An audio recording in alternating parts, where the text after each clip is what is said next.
Is Zeidon Alkinani. He's the founding director of the Arab Perspectives Institute. Thanks so much for being with us once again, Zeidon. First of all, can you just give us an idea of what is going through your mind as we see these remarkable pictures, mainly out of Beirut? There have been 100 Israeli strikes in 10 minutes. What they say is the heaviest bombardment since the war began. Where does this leave things in regards to the ceasefire right now, do you think?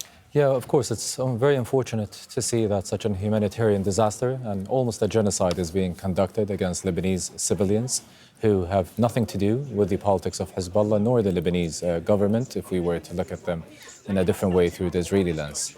It's very obvious that Israel wants to ensure that it is insisting on that point regarding that Iran has no say whatever happens on Israel's front in Lebanon. It's also an indication, perhaps a way of resisting or showing some form of opposition towards Trump's progress in these talks that seems to have not included the Israeli perspective or point of view as they used to, as an instigator for the war from the first place, ensuring that no negotiations, no considerations of whatever Israel does in Lebanon has anything to do with the talks and the negotiations between the US and Tehran. Do you think that this changes anything in the lead up to Friday in Islamabad, where we are expecting both sides to meet and hopefully hash out some sort of lasting deal? It could impact it. It could make things a bit really tricky. Yeah. I mean, is this a big deal? What we're seeing in Beirut, is this a big deal for the Iranians? It is a big deal for the Iranians if they were being able to be dragged into it. And it depends on who would be dragging them into it. Would Hezbollah make it in a political move where they would expect the Iranians to stand up for them? Would the Israelis continue some strikes against Iran during this very short ceasefire in a way that would also break the talks that the US or the ceasefire that the US promised Iran in this short period? We've noticed a lot of spoiling attempts, politically and militarily, being presented by the Israelis for the past few months. But also one cannot deny that this is one condition that is beyond the borders of the 10-point proposal. As much as one would believe and want to think that Iran wants to defend Hezbollah against Israel, one cannot deny it's a part of its regional proxy interest in the region, meaning Iran wouldn't sacrifice its own potential and its own national security and existentialism for the sake of defending Hezbollah and Israel if it were protect the domestic element of Iran against this war. Right. Since the ceasefire, we saw almost every country come out and basically praise that a deal had been done, an end to the immediate conflict had been found. Obviously, there's deep concern now that this could change all of that, what we're seeing in Beirut. We've just got a joint statement from the UK, France and Germany, basically saying we call upon all sides to implement the ceasefire, including in Lebanon. How significant is it that all these countries that have come out and wanted a ceasefire continue to push for a full ceasefire, including in Lebanon? Well, it's very evident. And how do they get through to Israel to make sure that this doesn't continue? It's very evident, and all these actors, international actors, are aware that this war wasn't limited to Iran. It was a regional conflict.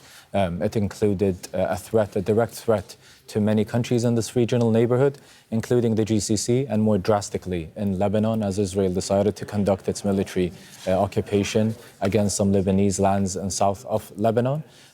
They also are fully aware of the fragility of the ceasefire. It's perhaps too early to notice or claim any optimism towards it, given that this whole war from the first place was instigated during talks by the very same parties that are in conflict today. The military involvement of Israel and the military conduct of Israel in Lebanon is also very extremely significant. It's very dangerous. It's very risky to the extent that one may witness an influx of refugees to neighboring countries that just had it picked up for the past few years economically and politically, which eventually would lead to other regional actors getting involved directly. OK, Zeidon, we'll leave it there for the moment, but we really do appreciate you once again talking us through all of this. Zeidon Alkinani for us, a founding director of the Arab Perspectives Institute. We're going to go to... He's the founding director of the Arab Perspectives Institute. Zeidon, great to have you with us. So that initial relief, the 2-week pause, has now diminished, hasn't it, with news out of Lebanon of these huge strikes with, at this point, untold casualties. What do you think is Benjamin Netanyahu's calculation here? It's unfortunately expected. Benjamin Netanyahu seems to have been the earlier instigator of this war from the very forefront, as previously discussed, and noticed by many regional and international actors pointing the fingers at Israel, but focusing directly on the US and Iran, given that they seem to be at the forefront of the conflict. There is always a clear indication that Israel wants to ensure that any future of the status quo of this conflict will recognize Israel's expansionist agendas and ambitions in the region, which includes the weakening of the Iranian political leadership today. Now, it seems like the progress which led to this very fragile two-week ceasefire is based on negotiations that were mainly focused on the bilateral talks, but obviously mediated by the Pakistanis and other regional actors, focusing on both interests of both Tehran and Washington. But not Israel. But not as much Israel. Right. Which is a huge danger to Israel. It's a massive risk to Netanyahu, as he's noticing that Trump's administration is perhaps realizing the risks that this war has presented to them by allowing themselves being pushed by the Israelis, economically and politically. Sure, you talk of the massive risk to Netanyahu himself and his political position, but expand on that, if you would. What is the context of that? Why does it create risk for it? Why does a ceasefire cause trouble for him? It causes trouble for him because it ends up putting Iran in a much more stronger position. If the war were to end today or in 2 and 3 weeks with the remaining of the current Iranian regime, they will have gained political leverages that they didn't have before, such as the Strait of Hormuz.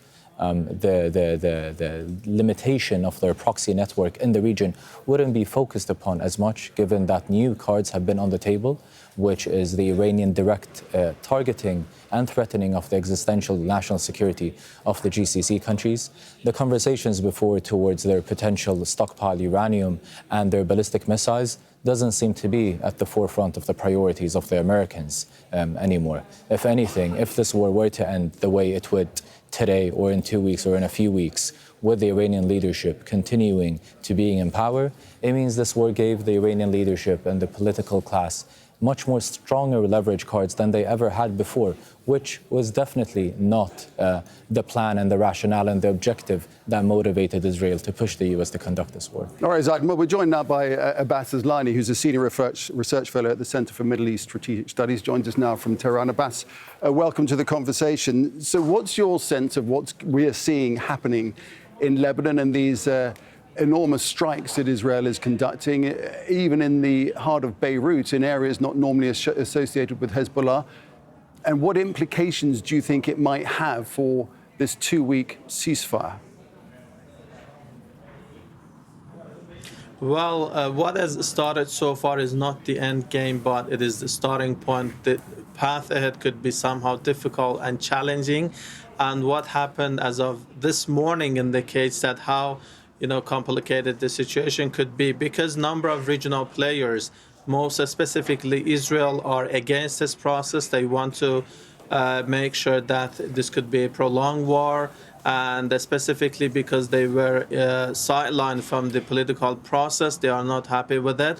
Israeli Prime Minister thinks that if this is over, particularly in Lebanon, this could have significant political consequences for him, and so that's why he is trying to continue this. Also, we had earlier today in the morning, attacks against Iran's Lavan oil facilities, and this indicates that despite the expected talks in Islamabad on Friday, we might be expecting some difficulties, and when negotiations start, provided that nothing, prior to that stops the process or doesn't suspend it, those issues also will be difficult. All right.